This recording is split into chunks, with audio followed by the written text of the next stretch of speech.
জুলাই সনদ অনুযায়ী নির্বাচন কমিশন সংস্কার করতে হবে বলে জানিয়েছেন এনসিপির মুখ্য সমন্বয়ক নাসিরউদ্দিন পাটোয়ারী।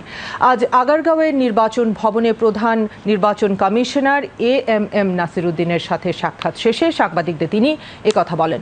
এনসিপির 4 সদস্যের প্রতিনিধি দল আজ সিইসির সাথে সাক্ষাৎ করেন।